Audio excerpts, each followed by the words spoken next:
Cyber మోసాల పట్ల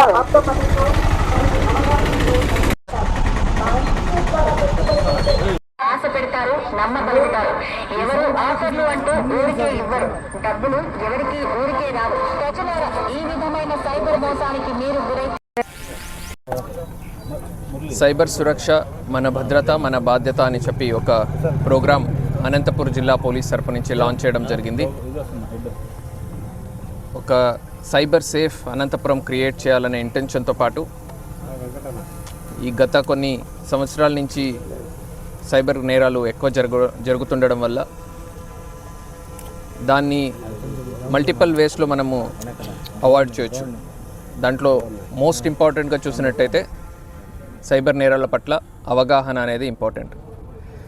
so all సొసైటీలో ఉన్న ఆల్ సెక్టర్స్ని మనము దృష్టిలో ఉంచుకొని ఎడ్యుకేటెడ్, ఇల్లిటరేట్ అందరినీ కూడా దృష్టిలో ఉంచుకొని ఒకటి ఆల్రెడీ మీకు అందరికీ తెలిసినట్టు ఒక 3 డిజిటల్ వ్యాన్స్ని మనం లాంచ్ చేయడం జరిగింది. అవి ఆల్రెడీ టూర్ చేయడం స్టార్ట్ చేశాయి. ఆ 2 డేస్లో దాదాపు మంది ఆడియన్స్ని కూడా రీచ్ అవుట్ అవ్వడం జరిగింది.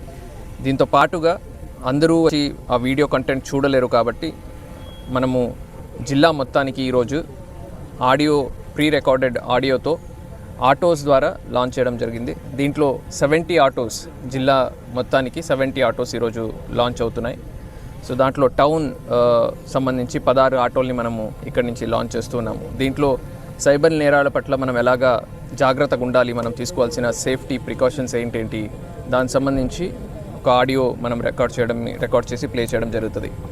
సో జనాలు ఇంట్లో ఉన్నప్పుడు వేరే పనులు చేసుకుంటున్నప్పుడు కూడా ఈ ఆడియోని వింటూ చదువుకున్న వాళ్ళు అందరికీ అర్థమయ్యేటట్టు దీన్ని రెడీ చేయడం జరిగింది. సో మిగతా క్రైమ్కి పోలిస్తే మనకు సైబర్ నేరాల్లో చాలా అమౌంట్ ప్రాపర్టీ అనేది చాలా ఎక్కువ ఎత్తున ప్రజలు కోల్పోతారు. సో ఒకటి అవేర్నెస్ అయితే, రెండోది దురాశ. సో ఎక్కడ కూడా మనకు డబ్బు ఫ్రీగా రాదు. ఏదైనా సైబర్ నేరానికి పాల్పడిన వెంటనే 1930కి డయల్ చేయడం ఉండొచ్చు, లేదా ఎన్సీఆర్పీ పోర్టల్లో cybercrime.gov.in రిపోర్ట్ చేసుకోవడం ఉండొచ్చు. ఇది ఒక పార్ట్ అయితే, అసలు మనము ఆ సైబర్ నేరానికి ఒక విక్టిమ్ కాకుండా ఎలాగ ఉండాలి అనే దానికి సంబంధించి ఈ ప్రోగ్రామ్ మనం లాంచ్ చేయడం జరిగింది.